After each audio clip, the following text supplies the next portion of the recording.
Finance या service. Finance एक सुविधा, अपना या नौकरी।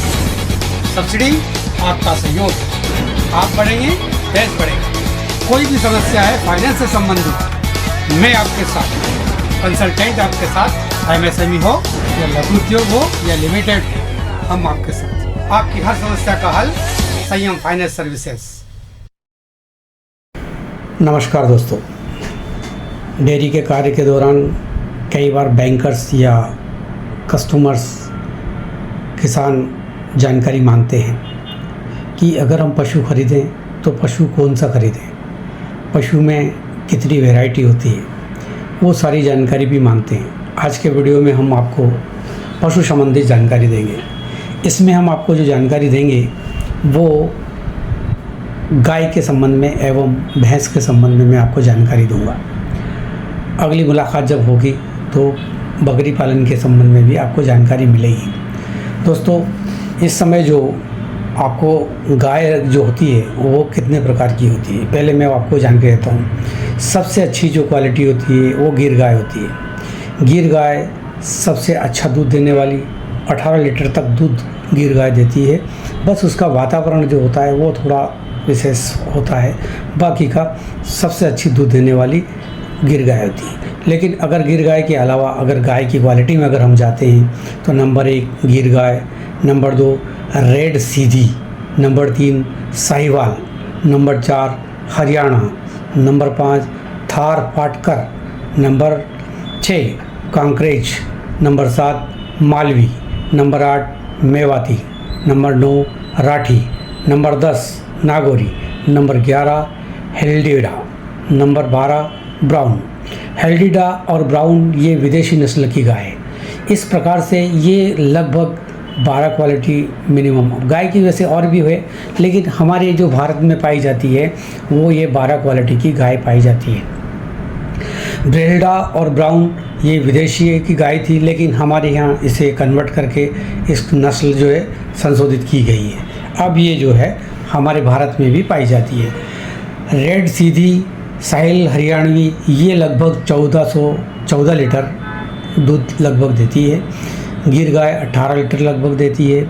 राठी मेवाती नागौरी ये 12 से 16 लीटर गाय देती है, दूध देती है। इस प्रकार से सभी गायों का जो है क्रियान्वयन अलग अलग तरीके से, सबका रहन सहन अलग तरीके से, और हमारे यहाँ पर जो सबसे ज़्यादा पाई जाती है वो हम जो मध्य प्रदेश की बात करें तो मध्य प्रदेश में मालवी, मेवाती, राठी और धीरे धीरे गिर गाय का भी चलन शुरू हो गया है, क्योंकि दूध की अगर दृष्टि से देखें तो ये सबसे ज़्यादा है गिर गाय। दोस्तों, इसकी वैल्यू जो होती है ये अलग अलग होती है, गाय की क्वालिटी देख करके होती है। अगर गाय में हम देखें तो गिर गाय आपने देखा बहुत हैंडसम, सुंदर, ताज़ा और वो रहती है, लेकिन उसकी जो है व्यवस्थाएं होती है वो थोड़ी सुरक्षित तरीके से होती है।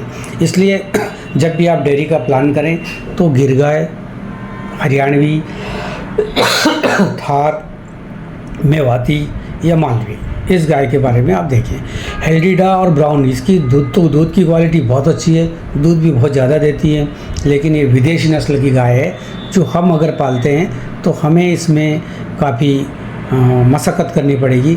जो आप शेड बनाएंगे वो भी वातावरण अनुसार होना चाहिए। जैसे जैसे गर्मी हुई तो ठंडा होना चाहिए, ठंडी है तो गर्म होना चाहिए, और हर प्रकार से वातावरण अनुकूल वो अगर शेड आपको तैयार करना पड़ता है। इसलिए किसान भाई जब भी डेयरी वगैरह अगर हम लगाते हैं तो मेरे हिसाब से गिर गाय और मालवी और मेवाती, राठी भी ठीक है, हरियाणवी भी ठीक है, लेकिन सबसे ज़्यादा जो दूध की दृष्टि से वो होती है गिर गाय।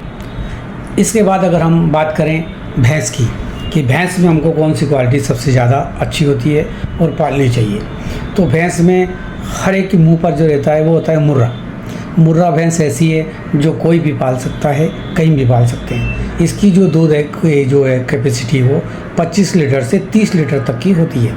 ये हमारे यहाँ के वातावरण में भी रह सकती है, अन्य वातावरण में भी रह सकती है। इसलिए सबसे ज़्यादा पालने वाली जो होती है वो होती है मुर्रा।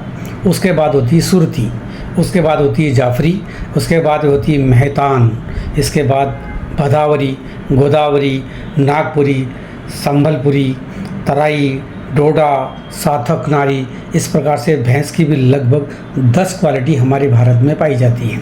लेकिन हमारे जो मध्य प्रदेश के वातावरण अनुसार अगर देखें, मुर्रा, सुरती, जाफरी, ये हम लोग ज़्यादातर पाल सकते हैं। अगर नागपुरी भी ला सकते हैं, नागपुरी भैंस का भी दूध सबसे अच्छी क्वालिटी का और अच्छे दूध देती है।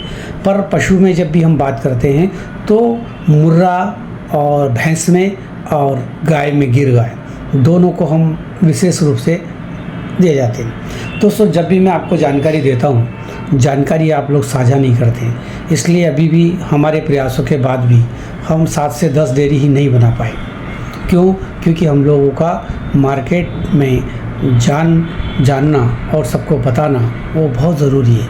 किसान भाई जब भी कोई डालता है, एक दूसरे से शेयर नहीं करता है, उसको शेयर करना चाहिए। दूसरा, अधिकतर लोग सब्सिडी की बात पहले करते हैं, पशुपालन की बात बाद में करते हैं। हमें जब भी पशुपालन की बात करना है, इनकम की दृष्टि से करना है, हमें पशुपालन करना उस दृष्टि से करना है, कमाई का जरिया कैसे हो सकता है, कैसे हम उसको दूध को बेचें, ज़्यादा से ज़्यादा क्वांटिटी में दूध और पशु हम तैयार करें, ऐसी हमारी विचारधारा होना चाहिए, ना कि सब्सिडी।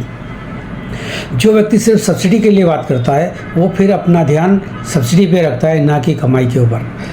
हमारे मध्य प्रदेश में 100 एकड़, 200 एकड़, 50 एकड़, 60 एकड़ ऐसे किसान बात करते हैं, लेकिन उनकी साल में कमाई 20 लाख, 50 लाख से ऊपर नहीं जाती।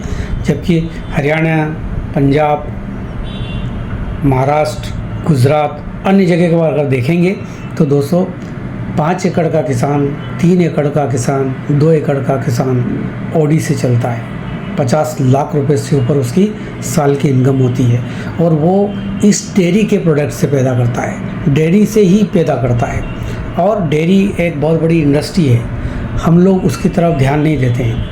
दूसरा, हम इसका प्रचार प्रसार नहीं कर पाते हैं, हर व्यक्ति को हम इसकी जानकारी नहीं दे पाते हैं। इस वजह से हमारी